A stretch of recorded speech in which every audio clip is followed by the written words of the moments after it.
Hello. Hey, Facebook family. Talking about the fourth law of prosperity today. And today I'm not outside because I'm sick of going outside. It's so cold. It is snowy and blustery. Can you see? Ooh, the lighting's kind of hard to see. It is cold again today, and the house is down with the stomach flu. My son, anyway, has got the stomach flu, and the rest of us have versions of it. So we're staying in today. But I did need to get on here and keep on with my laws of prosperity. And today is day 4. Day 4 and the fourth law of prosperity. So going to be chatting about that today with you. You guys see my cool Andy Warhol pics there? It says, I think everybody should like everybody. Wouldn't you agree? I think everybody should like everybody, says Andy Warhol. I like everybody. Hey, Catherine Hernandez. So the fourth law of prosperity is the law of prosperous perception. Hey, Liv. The law of prosperous perception. So what is perception? And why is this important to your prosperous living, thinking, believing, acting? Why is prosperous perception really important? Okay, so perception is a mental impression. Okay, so your subconscious has a mental impression, like a picture of who and what you are. And that picture may be 5 years old, it may be 10 years old, maybe 15 years old, maybe 50 years old. But your subconscious is holding on to a picture of who you are, and it's living from that place. It's living from that picture. It's allowing from that picture. So if your perception of yourself is as a average person, is as a poor person, is as a unworthy person, is as a lonely person, whenever that picture was snapped in an unfiltered way, usually when we're kids, that mental picture was snapped, and you've been seeing that picture for a very, very long time, and your subconscious is fulfilling that picture. So you may be thinking prosperous thoughts, you may be believing prosperous thoughts, and you may even be acting in prosperous ways, in prosperous behaviors.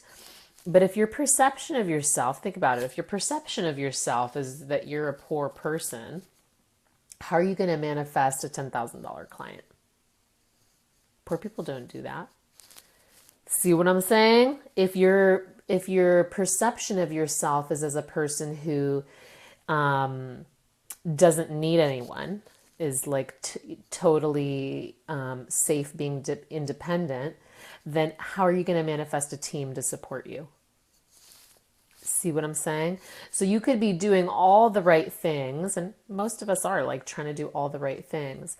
But our mental impression, the picture that our subconscious is holding, is telling us, no, this doesn't fit. We're not going to allow this in because this doesn't fit in with the picture that I'm holding in my subconscious about who I am. Whether that's like a wealthy person, a happy person, or a person with anxiety. I'm a person with anxiety, so there's a certain level of happiness I can take, and then I can't take anymore. So that's where you got to be a good detective. And do you like this? Why did I have to pop that pimple? I don't know. My perception was there was something wrong with my pimple.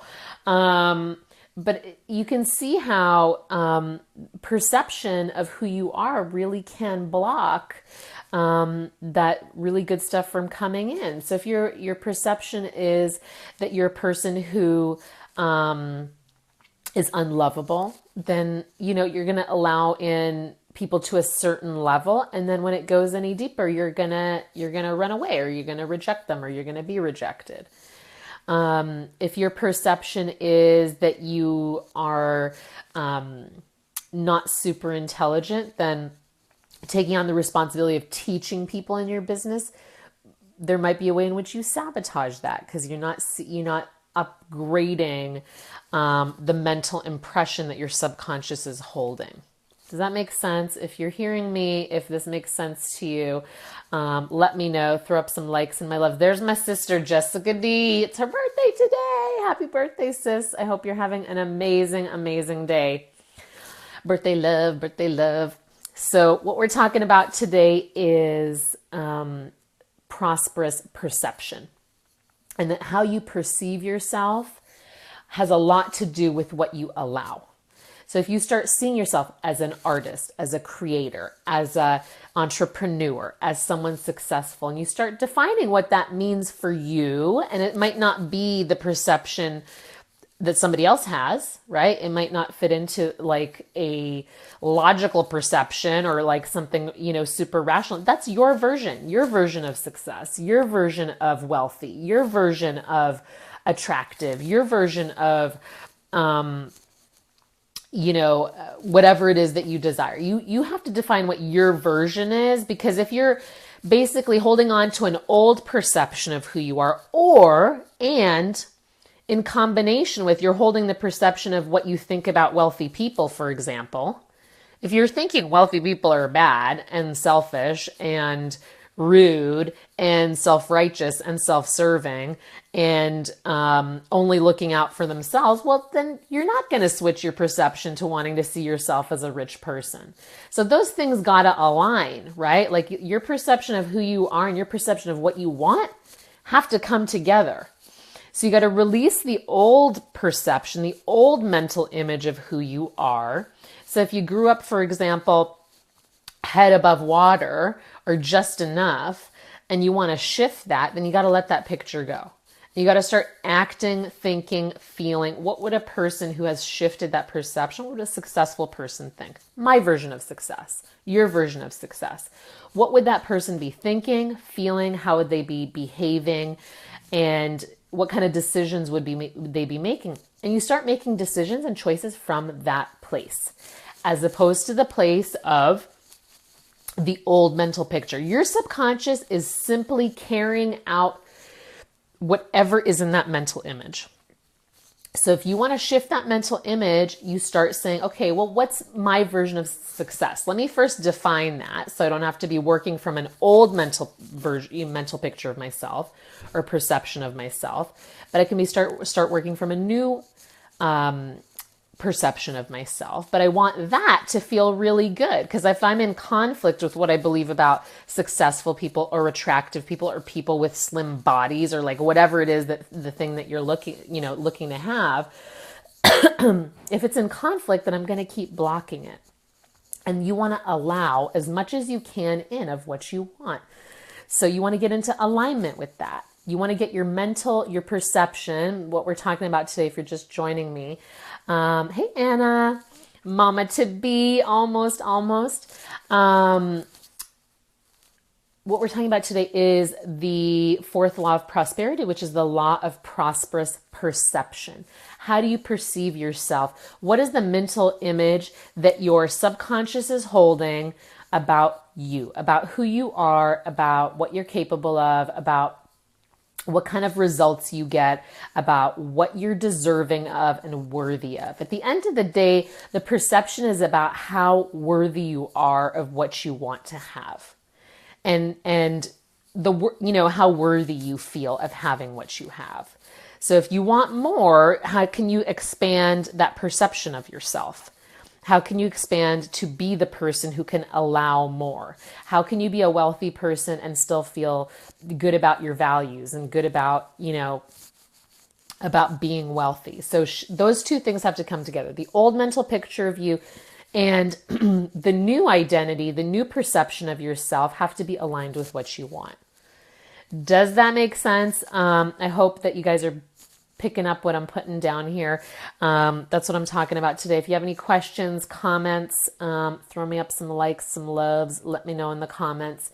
But that's what we're looking at, right? We're trying to find what is the mental impression, what is the perception we're walking around with, because you can have wealth, you can have money in the bank and still not feel wealthy, worthy. So that mental perception is still locked away somewhere. Like it's locked away in a different time and place. Like I said, the mental image that your subconscious is holding of who you are can be really, really old. It can be from 5 years old, from 10 years old. It can be from 20, 30, 40, 50 years ago. It can be your parents' version of you. You know, it can be just not caught up to who you are now and the fullness of who you are now. And so you're working from an old, what's the word, daguerreotype? Like that old, you know, black and white photo version of yourself, and your subconscious just keeps delivering that, or it keeps blocking things that aren't in alignment with that old picture. So you need to update that mental perception of who you are. So start figuring out who that is. Who do I want to be? The things that I want require me to be this kind of person, a person of my word, a person of integrity, a person of action, a person of motivation, a person of investment, right? If we're looking for people to invest in us, we need to be investing in ourselves and investing in our mental perception of who we are. Right? Like start investing. Who is that person? Define who that new identity is so you can start replacing that mental picture that your subconscious is gripping to because it's safe. And start giving it new information. Start giving it a new picture and a new vision that you can, so that it can be fulfilling for you. Okay? As opposed to the one you don't want it to be fulfilling for you anymore. Sorry, I'm not out walking again today, guys, but it's like, I don't even know. It looks like Fargo out there. Can you see? Cold. So that's basically Catherine saying, it's so cool how people who you care about most will invest in you more when you let that old vision go. Truth bomb. Yes, 100%. Exactly. Whatever you start investing in, whatever you start like making as is, making true, like the perception you start having is what everyone around you will start to buy into. And letting go of that old vision is really important. Why are we attached to that old mental picture? Because it's safe. What's safe about it? The ego keeps us safe when we are in separation. I'm different. I'm alone. I'm poor. They're rich. I don't belong. That's when the ego is keeping you safe, when it's in separation. Okay? That's what it's doing. So anytime you feel that, you know it's ego at play. That's not you from your unlimited self. The ego lives off of experiences, is defined by experiences, and your unlimited self is eternal. You're not defined by that. You're not defined by your experiences. You are defined by your essence, by who you always were and always are and always will be. And there's a lot of power in that.